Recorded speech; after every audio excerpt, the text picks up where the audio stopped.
सुबह के 5 बज चुके थे। अब क्या होगा योगी अमृत? चंदन लाल ने घबराते हुए पूछा। योगी अमृत भी इसी चिंता से परेशान थे। ब्रह्म मुहूर्त का प्रथम चरण समाप्त हो चुका था, लेकिन राय बहादुर और श्रावणी का कहीं कोई अता पता न था। चांडाल आत्माओं के आजाद होकर फिर से लौट आने की आशंकाओं से घिरे चंदन लाल और योगी अमृत तेज चहलकदमी करते घर के कमरे में चलने लगे। दोनों के विचारों का वेग तेज हो चला था।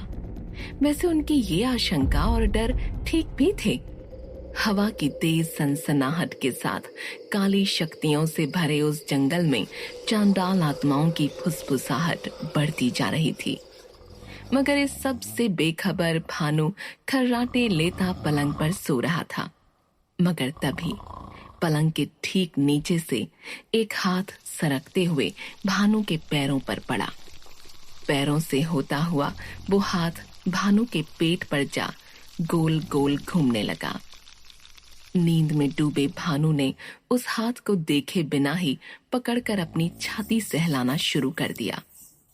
रानू, भानु ने जम्हाई लेते हुए करवट बदली। उसे लगा था ये हाथ रानू का था। आवाज सुनते ही डर के मारे भानु की आंखें खुल गईं। उसका शरीर कांपने लगा और उसने हाथों पर से अपना हाथ हटाते हुए कांपते हुए पलट कर देखा, मगर पास में रानू नहीं थी। जिन हाथों को वो रानू का समझ अपनी छाती सहला रहा था, वो रानू के नहीं। कौन है? भानु ने कांपते हुए पूछा। मुझे इतनी जल्दी भूल गया भानु? देख इन हाथों को। कहते हुए हाथ अब भानु के चेहरे की ओर बढ़ने लगे। भानु ने देखा वो हाथ खून से सने थे, ठीक वैसा ही खून जो उस मरे हुए उड़ते कौवे की आंखों से निकल रहा था। भानु चीखा, पर चीख की जगह सिर्फ एक कराहती आवाज ही उसके गले से निकली। मुझे माफ कर दो, देखो।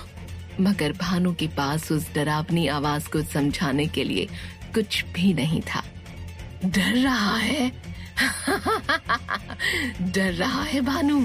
अपनी बीवी को तो बड़े इतराते हुए बता रहा था अपनी बहादुरी के किस्से। हाँ, क्या हुआ बहादुर भानु? देखो, मैं तो मजाक कर रहा था, वो तो मैं बस यूं ही, मुझे माफ कर दो। कहते हुए भानु फूट फूट कर रोने लगा, मगर उसके इस रोने का उस डरावनी आवाज पर कोई फर्क ना पड़ा और वो और जोर जोर से हंसने लगी।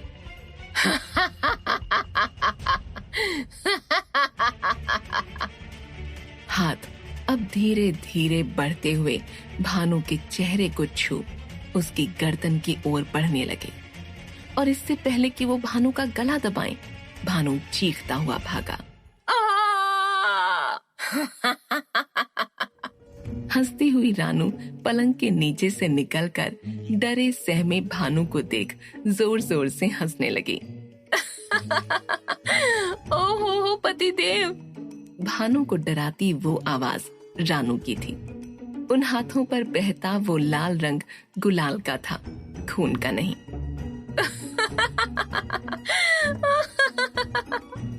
असल में रानू उसकी टांग खींच रही थी। किसी आत्मा या चुड़ैल की जगह रानू को ऐसे हंसते देख भानु का खून खौल उठा। रानू हंसती हुई भानु को अब और छेड़ती उसके करीब जा बोली, क्या हुआ पतिदेव? कहाँ गई आपकी बहादुरी? आपने तो आत्माओं की आंखों में देखते हुए उनसे बात की थी ना, तब तो बड़ी बड़ी हाँक रहे थे। हाँ। रानू, खुद को बेवकूफ बना हुआ देखकर भानु दांत पीसता हुआ रानू की तरफ दौड़ा। खुद को बचाती रानू हंसते हुए भानु से दूर भागी। हमें हिम्मत रखनी होगी योगी अमृत। ब्रह्म मुहूर्त का अभी सिर्फ पहला चरण ही बीता है। हो सकता है अंतिम चरण तक राय बहादुर श्रावणी को लेकर वापस आ जाएं। मन को बहलाने के लिए दी गई तसल्लियां बाद में बहुत दुख पहुंचाती हैं चंदनलाल। वो आत्माएं ब्रह्म मुहूर्त में कमजोर जरूर पड़ती हैं, मगर सिर्फ पहले चरण में ही उनकी अनुपस्थिति रहती है। उसके खत्म होते ही वो काली शक्तियां फिर से उस जंगल में जागृत होने लगती हैं। पर ऐसा भी तो हो सकता है कि चंदन लाल अपनी बात पूरी कर पाते। उससे पहले ही हवेली के बाहर लोगों का घबराता शोर आने लगा। हवेली के मुख्य द्वार के पास कुछ ही देर में भारी भीड़ जमा हो गई और डर और बेचैनी से माहौल तनाव से भर गया। अरे देखो, इसे क्या हुआ? अरे इसके ये निशान, कहीं इस पर उन आत्माओं का साया तो नहीं? हर तरफ अंदेशों और अंदाजों के शोर उमड़ने लगे। इस शोर को सुन घबराए योगी अमृत और चंदन लाल तुरंत हवेली के बाहर आए और पूरा माजरा जानने के लिए भीड़ को चीरते हुए भीड़ के बीच जा पहुंचे। तन्ने, तो मैंने पहले ही कही थी मुखिया, यो आबा बाबा रो खेल ठीक नहीं है, पर तन्ने मेरी सुननी कोनी, अब भुग दो। मोटर के पास खड़े लाल पगड़ी लाल टीका लगाए चौधरी चरण सिंह ने गरजते हुए कहा। वहीं योगी अमृत की नजरें घायल और बेहोश केशव की देह पर पड़ी, जो चौधरी चरण सिंह की काली मोटर के पीछे बेसुध पड़ी थी। उसकी कटी फटी हालत देख कोई भी घबरा सकता था। वहां मौजूद किन्नरी की मदद से केशव को मोटर से उतार योगी अमृत ने हवेली के चौक पर लेटा दिया और तुरंत अपनी दिव्य जड़ी बूटी उसके घावों पर लगाने लगे। वहीं अपने चिर प्रतिद्वंदी चौधरी चरण सिंह की आंखों में आंखें डाल मुखिया चंदन लाल उसे घूर रहे थे। लोगों की फुसफुसाहट चंदन लाल के कानों में गूंज रही थी। केशव तो अपनी बेटी श्रावणी के साथ गया था ना, फिर इसके शरीर पर ये नाखून के निशान, ये घाव। अरे हो न हो श्रावणी ने ही अपने बाप पर हमला किया होगा। हाँ, उसे उस वक्त कुछ भी ध्यान ही कहाँ रहता है। देखो तो कितने डरावने निशान हैं। तरह तरह की बातें लोगों में हो रही थीं।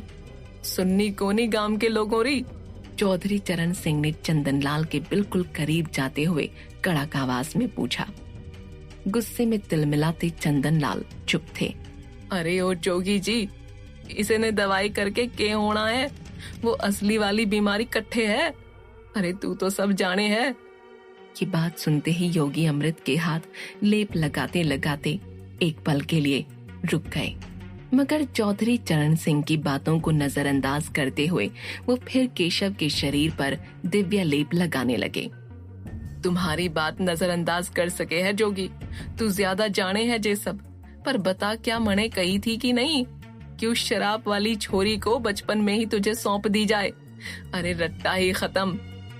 पर भाइयों और मेरी आदरणीय बहनों, चरण सिंह ने भीड़ की तरफ देखते हुए कहा, इस कमजोर चंदन लाल ने मुखिया होने की ताकत दिखा के मेरी एक न सुनी। आप सब ने चंदन लाल को मुखिया चुना है, मैं आप सबके साथ हूँ। पर यहाँ मौजूद कोई है जो ये न मानता हो कि हमारे इस गांव में ये सारे डर और तकलीफ की जड़ वो छोरी श्रावणी नहीं है? अरे वही तो सारे फसाद की जड़ है। क्यों? सभी गांव वाले चुप थे। अरे कोई मसला नहीं, उन आत्माओं के डर से अपने मुंह से ना बोलो। पर क्या तुम नहीं चाहते हमारा ये गांव फिर से खुशहाल हो?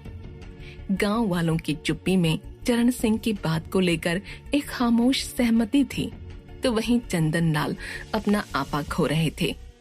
चरण सिंह के बिल्कुल करीब जा चंदन लाल ने कहा, जब केशव उन दुष्ट आत्माओं के पीछे भागा था तो ये तुम्हें कैसे मिला चरण सिंह? चंदन लाल के शक में वजन था, पर उसे हंसी में उड़ाते हुए चरण सिंह बोला, लो भाई, उल्टा चोर कोतवाल को डांटे। भाइयों, अपने भयनगर के मुखिया जी के कारण आए मुसीबतें, तकलीफें, डर और जो चरण सिंह उससे निजात दिलाए तो गलत। चंदन लाल डर के मारे अपनी हवेली में इस जोगी के पीछे छुपकर खड़ा रहे तो ठीक, जो चरण सिंह इस केशव को ढूंढ के ले आए तय गलत। चंदन लाल, पहले ही थारे कारण अपनों यो गांव मुसीबत में है, मगर जिससे भी इसका पेट न भरा तो ले आया इस जोगी को, और राय नवाब, राय बहादुर, वो जो भी है उसने, और उन आत्माओं का गुस्सा और बढ़ा दिया। अरे अट्ठे पहले ही कम मुसीबत है। डर से सहमा गांव सुबह की 5 बजे जाग रहा है, और वट्टे गुस्से में तलमलाई वो आत्माएं सोच रही होगी कि अब कौन सी गाज गिराना है भयनगर पे। जैसे तैसे गांव वालों ने उन आत्माओं को अपनी नियति मान जीना शुरू किया था। मगर गांव वालों की जिंदगी और दूभर करने आगे आए अपने प्यारे मुखिया श्री चंदनलाल।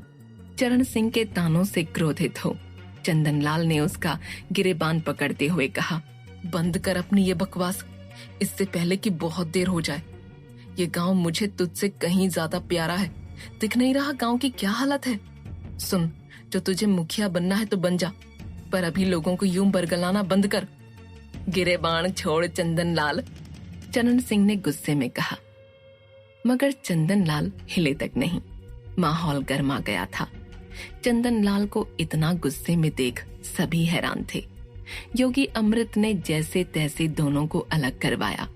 अरे छोड़ो एक दूसरे को। चंदनलाल को खींचकर योगी अमृत पीछे करने लगे। अरे जा, गर्मी दिखाने का समय गया तेरा चंदनलाल। गांव संभालने से पहले अपना घर संभाल। जिसका भतीजा मसखरा, बहू कुलटा और बेटा गायब हो, वंश के नाम पर जिसके पास किसी और की औलाद हो, उन पर ये गर्मी ना जंचे। ये सुनते ही चंदनलाल का खून खौल उठा। वो चीखते हुए चरण सिंह की ओर लपका, या! पर सभी ने उन्हें रोकते हुए शांत कराया। और हाँ, मैं तेरी तरह बुज़दिल ना हूँ चंदनलाल। अट्ठे मरने वास्ते ही पैदा हुए है ये बन्ना सा। रही बात केशव की, तो ये दक्खन में बेहोश मिला था मुझे, सो ले आया, ये सोच के कि इस बूढ़े को और सांसें लेना बाकी हो। कहते हुए चौधरी चरण सिंह अपनी सफेद कमीज झटक कर मूंछ को ताव देता हुआ मोटर में बैठ निकल गया। तो वहीं चंदनलाल को शांत करा योगी अमृत किन्नरी की मदद से केशव को हवेली में ले गए और उसे पलंग पर लिटाते हुए उसके शरीर पर गहरे घावों के निशान देख बोले, लगता है जैसे किसी हैवान दरिंदे ने नर्क की यातना दी हो इसे। निर्ममता से किसी ने इसके शरीर से जान निकाल लेनी चाहिए हो। मगर चंदनलाल अब भी चरण सिंह की बातों में ही खोए थे। गांव संभालने से पहले अपना घर संभाल। जिसका भतीजा मसखरा, बहू कुलटा और बेटा गायब हो, वंश के नाम पर जिसके पास किसी और की औलाद हो, उन पर ये गर्मी ना जंचे। चरण सिंह की ये बात बार बार दिमाग में गूंज रही थी। पर सवाल है कि वहां पहुंचा कैसे? दक्खन, यही कहा था उस चरण सिंह ने। काली शक्तियों से भरा वो जंगल भी दक्षिण में है। मतलब केशव भी अब तक उन जंगलों में था। मगर ऐसा था तो जिस जंगल को पहले चरण में राय बहादुर नहीं भेद पाए, उसे भेद के केशव कैसे बाहर आ गया? एक साथ बहुत से सवाल योगी अमृत के दिमाग में उठ रहे थे। मगर इन सब का जवाब मिलना केशव के होश में आने पर ही संभव था। इधर जंगल के सारे पेड़ फिर से काले होने लगे थे। जंगल का रूप बदल रहा था। चांडाल आत्माएं धीरे धीरे काले गोले के रूप में इकट्ठा हो हवा में गोल गोल घूम रही थीं। चलती हवाएं शांत हो गईं। बहता तालाब और पास के गड्ढे बनने लगे।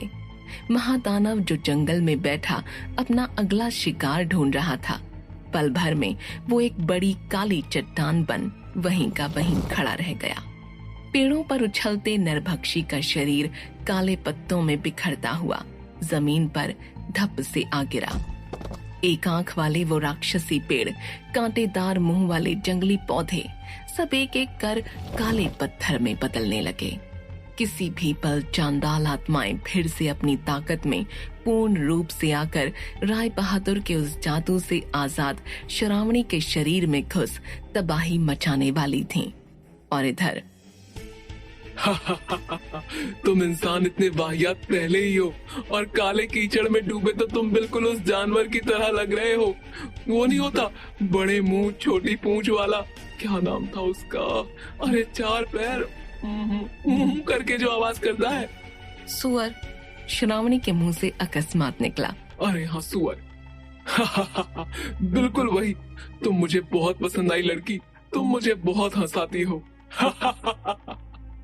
चिपचिपे काले कीचड़ से सने राय बहादुर को श्रावणी पहचान नहीं पाई थी। वहीं राय बहादुर श्रावणी को वहां देख खुश थे। पर तुम? अजीब बौने शख्स ने मुंह सड़ाते हुए कहा, तुम मुझे पसंद नहीं आए। बदबूदार काले रंग में सने बेवकूफ इंसान, कौन हो तुम?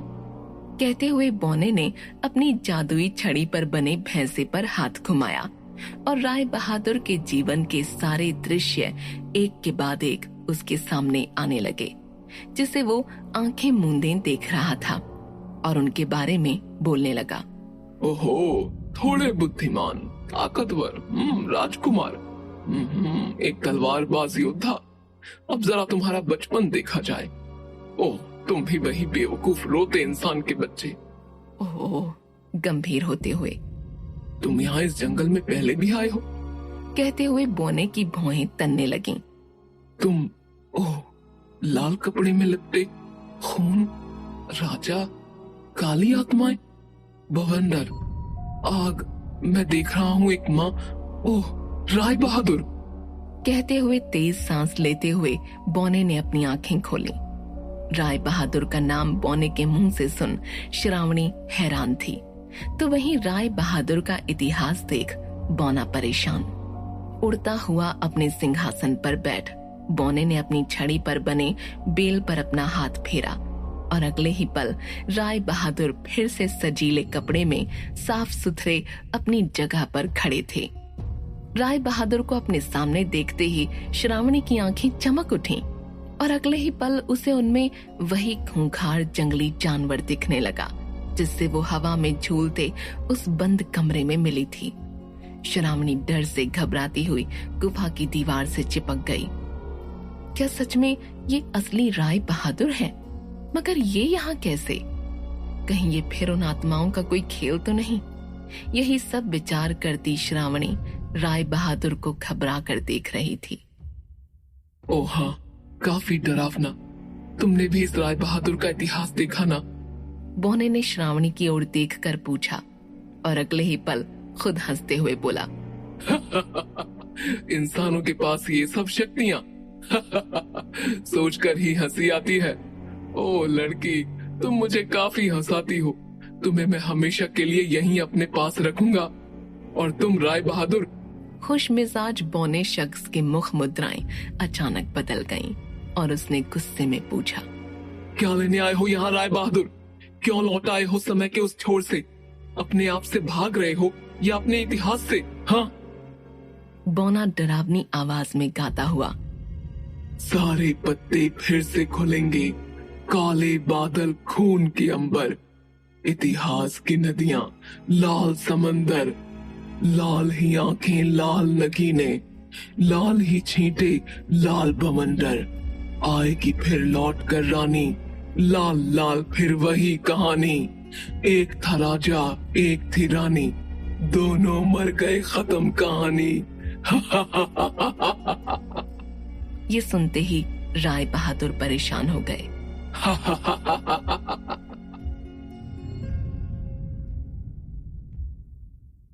क्या होगा आगे? किसके लौटने की बात कर रहा है यह अजीब बौना शख्स? आखिर कौन है लाल रानी? आखिर राय बहादुर का इतिहास क्या है? क्या चाहता है चौधरी चरण सिंह? ये सब जानने के लिए सुनते रहिए भयनगर।